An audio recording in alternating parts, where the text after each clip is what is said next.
I do like jelly, I have to say. Because that's more refreshing than your mess. It would be, yeah. It would be. So you're saying you prefer the jelly than the Eton? If I was drinking wine, then the jelly, definitely.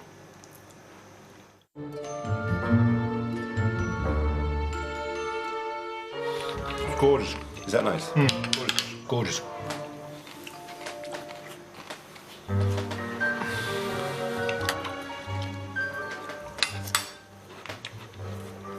I've had enough sugar.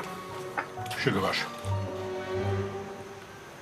With no clear favourite, it's down to Marco to be decisive. I don't know. Creme brulee. What do you think we should serve? It's a hard one. Well, why don't we just serve all of them? I think that would be a great idea.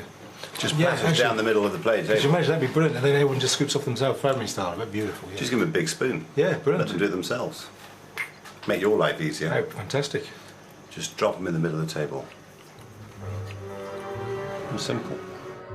Having bitten the bullet and added 3 puddings, Marco's menu for the feast is finally complete. And how easy would that be for you, though? We do one nice size jelly, say 4 portions. Yeah. You do one nice size creme brulee. You do one nice, you do. That's a good idea, actually. actually. Mess. Because that would be enough for 4 people, wouldn't it? Yeah, as a taster. Yeah, it'd be perfect. Do you have to burp? Sorry, that was the beautiful jelly going Is that down. the beer? No, it's the jelly, boss. Coming up, If we don't get it right on the day, then it was a pointless exercise. the day of the feast finally dawns. It's time to get a walk.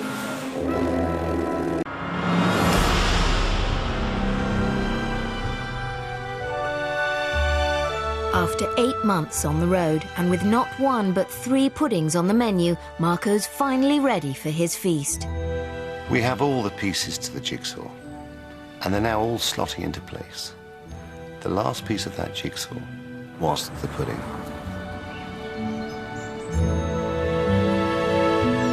But his journey isn't quite over yet. Stunning, isn't it? So put your boots on, I Nicholas. know. Well, the granite's pretty hard, boss. What feast is complete without wine? The problem for Marco is he's hosting a British feast. Turbo, hang on. Look at them. I'll do my bicycle trick. I first tasted British wines 20 years ago, and I wasn't very impressed with them. Have you walked around an English vineyard before? No, first time ever. Do you know that? I'm really Nice, isn't very it? impressed. It's beautiful. Over the last few months, I've spoken to 1 or 2 of my friends, and they say, Marco, some of them are okay now. They're quite good. You'll be shocked. Glorious. Determined to give British wines a fair crack, he's brought Nick to the Chiltern Valley Vineyard in Oxfordshire to see if there are any wines good enough to serve at the feast. It wouldn't be a British feast without British wine. And if I can't find a wine that's good enough, then they'll be having cider and beer.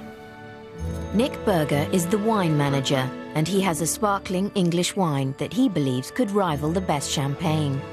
People on the whole have a very poor opinion of English wines. I think that what we're trying to do here is to show that English winemaking is some of the best in the world now. Thank you, sir. Marco, would you like a glass? I'd like not quite so much. Moose. Do you like that, Nick? Lovely mousse, isn't it? Good, shows a good quality, doesn't it? The mousse and the bubbles.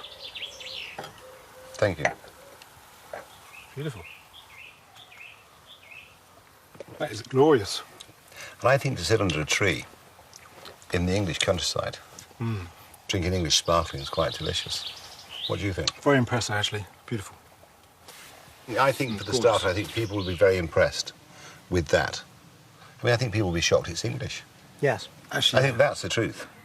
Surprised by what he's discovered, Marco's keen to try another. This is again a blend, Madeleine Angevin Reichensteiner, and it's More flavour in this one. I could do a glass of that Definitely. with my fish pie. It's good, isn't it? It's easy drinking. Very easy. Especially if you're not paying for it. Especially if you're not paying for it, exactly. Oh, you'll be gargling, won't you? What's the rosé like? It's the rosé that Marco's really come to see, as it's a key ingredient in his jelly for the feast. The jelly has caused me complication because I always make the red fruit jelly with the rosé wine from my mother's village. I'd like your opinion on this, Nick. I can't use the wine from my mother's village because it's not British. So I've had to find an English rosé, and that's not easy. Well, the colour's amazing, isn't it? That's going to go great with the jelly of red fruits, isn't it? Look at that, Buzz. Wow. I've never tasted rosé like that before. I don't like it. Why? Because it's earthy. It's not to my liking. It's quite, is it earthy? Not sweet enough. Marco's not keen, but determined that his dishes will be all British. If he can't drink it, at least he can cook with it. But for dessert, it might just do the trick to prepare your jelly. Yeah, because you put sugar in, you see, yeah. The sweetness of the jelly. But I'll still go with it, because I think for the jelly with the sugar, I think it'll be good. I think so. It's been a successful trip. Marco's jelly is now 100% British, and the diners at his feast will have more than just beer or cider to drink. OK, to the Great British Feast. Cheers, James. Cheers. After months on the road, the climax of Marco's culinary journey is just 24 hours away. We've travelled every corner of Britain. We've met lots of individuals, seen lots of produce. And if we don't get it right on the day, then it was a pointless exercise. In this ancient barn in rural Sussex, Marco will host his British feast for 220 diners.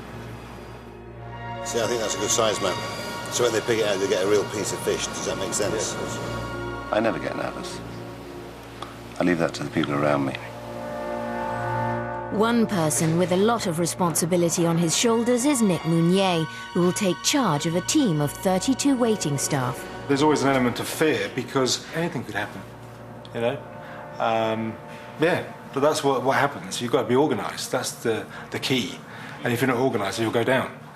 Marco and his kitchen team are all set for the big day tomorrow, so have left Nick to it. Well, I think what's interesting is realisation has dawned on Nick. Yeah. When he turns down a pint, you know he's on the ropes. Is he turning it down? He's too busy.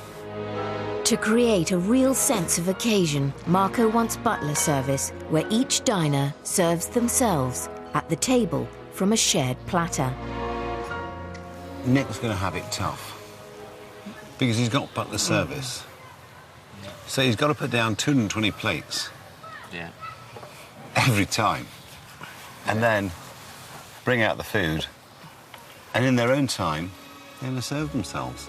And I think Nick will struggle tomorrow. I think he'll be in trouble. The last time Nick supervised a butler service was over 20 years ago at a state banquet for Margaret Thatcher. I'm just hoping that the service lives up to the food element, so that would be my main concern. We have to deliver. That's the bottom line. We have no option.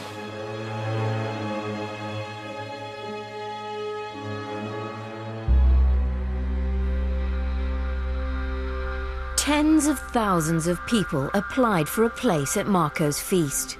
Now a lucky couple of hundred have the chance to sample his completed all-British menu.